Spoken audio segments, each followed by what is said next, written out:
everybody, and welcome to today's video. Today we're going to talk about a review of Trump presidency from the inauguration to inauguration. Political sanity. PoliticalSanityNow@gmail.com. So this guy comes down an escalator in the building named after him, Trump Tower, and says, "I'm running for president." What did we do? We laughed. I said, yeah, okay. This is a big publicity stunt. This isn't going far. This guy's going to drop out. Movement gets going. What do we realize? This guy can win. Then I'm sitting on the couch, election night, this couch, and they start declaring him the winner. I laugh.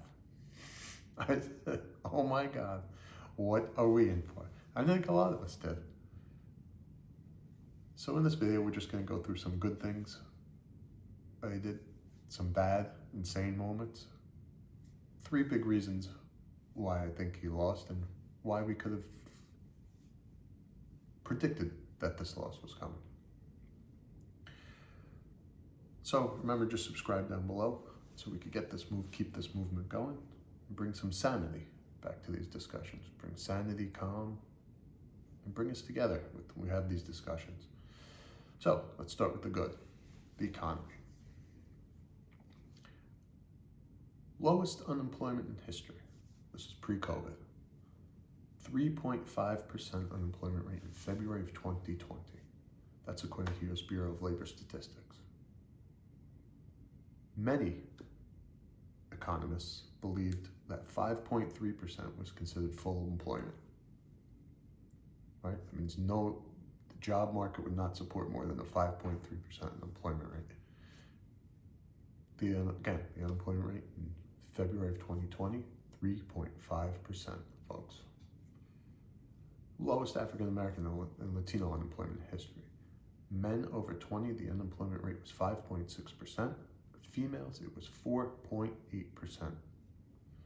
That's, again, according to the U.S. Bureau of Labor Statistics, and that's a December of 2019 reading. We have record highs for the Dow Jones, NASDAQ, S&P. A lot of you say that doesn't matter to me. That only affects the rich. Absolutely wrong. The stock market affects the blue-collar worker probably more, definitely more than the white-collar worker. The blue-collar workers' pension funds are in that. The 401ks, the deferred comps, his savings plans, money markets are all driven by the stock market. So when the stock market does well, we all do well. Manufacturing began to return to the U.S. pre-COVID. 314,000 manufacturing jobs were added. NAFTA was scrapped and rewritten. Why? NAFTA incentivized U.S. companies leaving the United States for Mexico. It was rewritten. Now brings some, hopefully, more manufacturing jobs and industries and companies stay in the U.S. We have the China trade deal. China trade deal greatly lowered tariffs that China charges on U.S. products brought into China. It allows American companies to now become competitive in China. Second good, healthcare. Healthcare, slightly overlooked. I believe it's because of the whole Obamacare controversy and whether you keep it, whether you get rid of it, whether you partially strip it. It overshadowed some prescription drug reform that was done through executive orders by President Trump. It allowed waivers so that you can import drugs from countries like Canada and buy drugs from companies like Canada and bring them safely into the U.S. without sneaking them over. I know several people which go over the border into Canada to buy their drugs because they're significantly less expensive for the same exact drugs than here in the United States. And Big Pharma now has to become price competitive in the US. Medicare now will pay no more than other countries do for their drugs. Why should they? The prices have to be very similar in countries. I understand there's import costs, but why should we pay more than other countries do? COVID. Some people, a lot of you are going to disagree with me on this, but in the beginning, this travel ban from China and from Europe was the right move. It was greatly criticized as xenophobic and anti-Chinese and anti-immigrant because he said he put in that travel ban from China so early. Secondly, FEMA and military field hospitals were supplied and up and running relatively quickly, and he gave the states whatever they wanted in the beginning. In fact, one of his biggest critics, the governor of New York, Andrew Cuomo, said that Trump has done well by New York. He's given them everything they wanted in the press conference. Good things in the military. Military was rebuilt. They were given raises. They were shown respect once again. And this man has a ton of respect for the military and law enforcement. A big issue, a good issue, was his criminal justice reform, the First Step Act, a bipartisan act passed by both houses of Congress. Basically reduced penalties and let people out for nonviolent crimes. Who does this affect the most? Our minority communities, who were, some would say, unjustly prosecuted and jailed for nonviolent drug offenses. A lot of those people are out now because of this First Step Act. And then we get to the bad and insane moments. And there were a lot. And as a supporter of his, I would read some of these tweets and I would just laugh and say to myself, this man is nuts. So the first issue is this Kaepernick flag incident and Star Spangled Banner, national anthem incident. This incident was over. This incident was done. Colin Kaepernick was out of football. People were bullying when guys would kneel. This issue won. And instead of just letting it lie, what's he do? He brings it back up, folks. He brings it back up. He says he would fire them all in one of his rants. What does that do? That sparks the whole thing up again. And then we have more divisiveness, and we have more, it just became a mess. The issue was over with.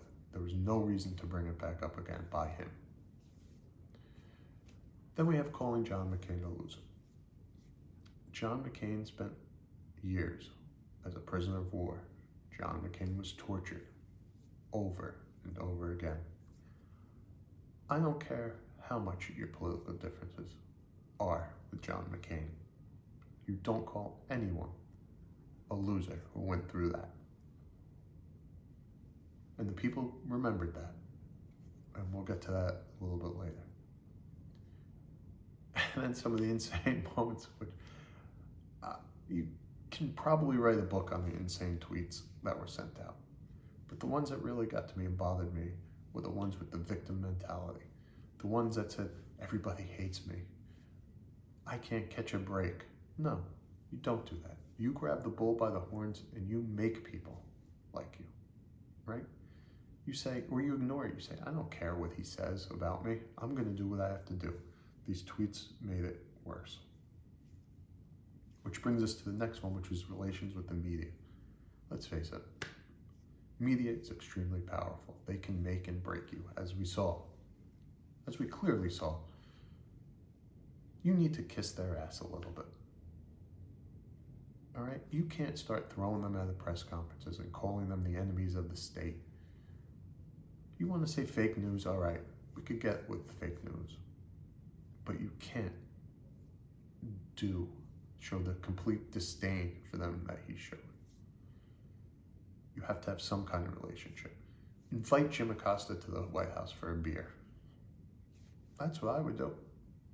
You hate me? Come on over. Let's have a beer. Let's talk about sports. You know, let's get to know each other personally. Maybe we won't hate each other so much. And this is probably a major reason, insane reason, his relations with the bureaucrats in the government. Folks, the lifetime bureaucrats in government run government. They turn the wheels.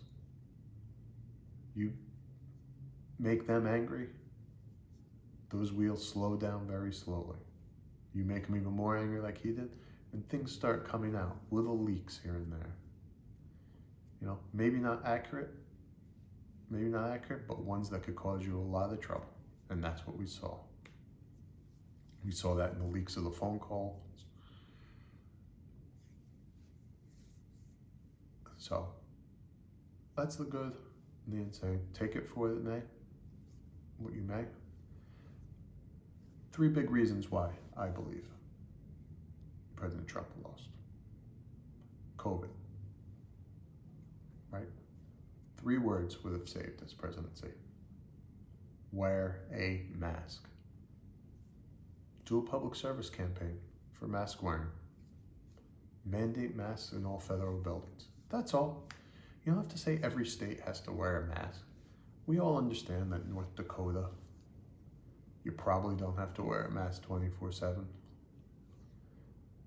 But don't criticize people that do. Right? Don't go out and say, don't go to big events not wearing a mask. Wear a mask. The science was behind that, and the public opinion was behind that. Secondly, and a big reason, Proud Boys and the whole white supremacist issue. 1 sentence.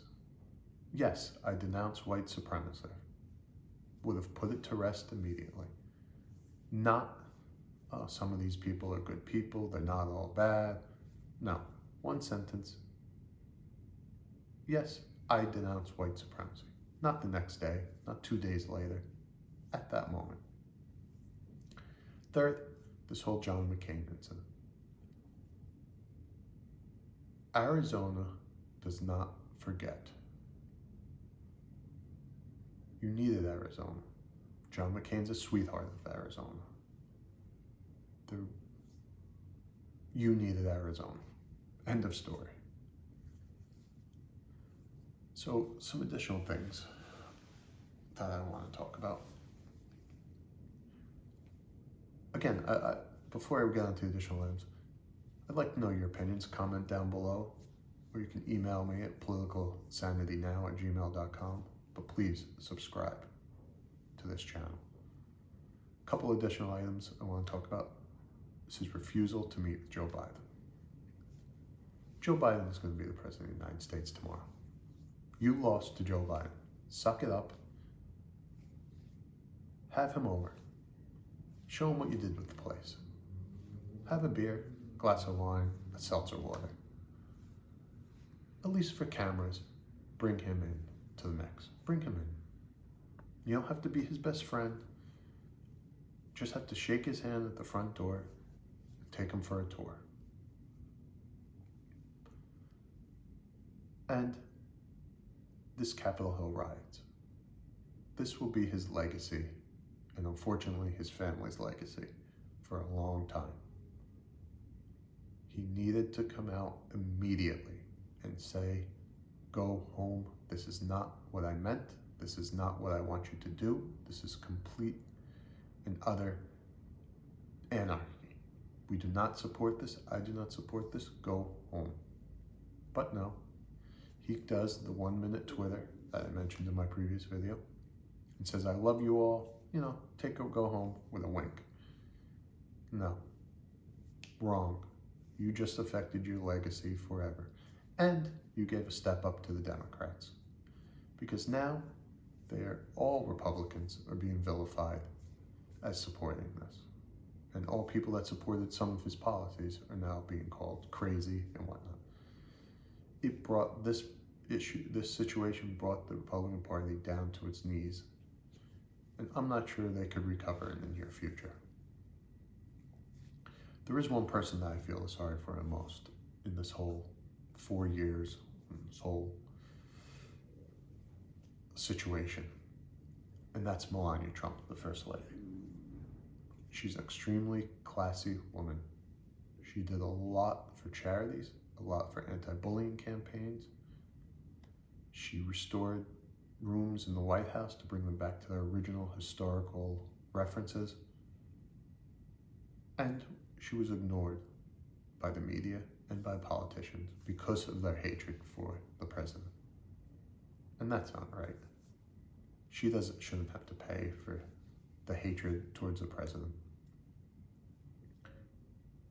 And now how we saw this election coming, how we foresaw the results of this election, I should say. 2018, we saw the House turn. The House turned because the suburban soccer mom, right?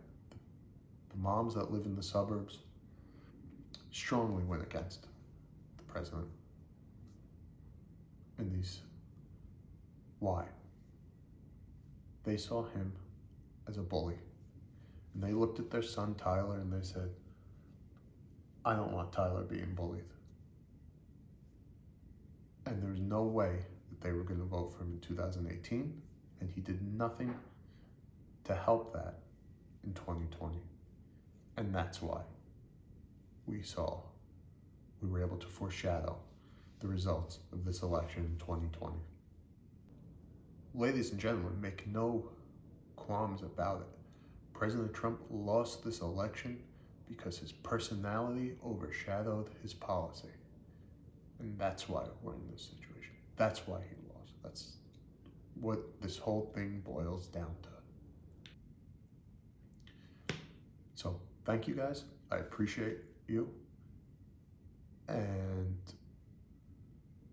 subscribe down below, please. That's the only way we could get this movement going. Join the Sane Nation. Let's talk about things in sane, calm, collective ways. We can disagree on issues and still be friends. All right, so remember, send your examples of political insanity to politicalinsanitynow@gmail.com. Follow us on Instagram, Twitter, like us on Facebook, but subscribe down below, please. All right, folks, thank you. Stay safe, stay healthy, wear your masks. We'll get through this together with some sanity and calmness. Thank you.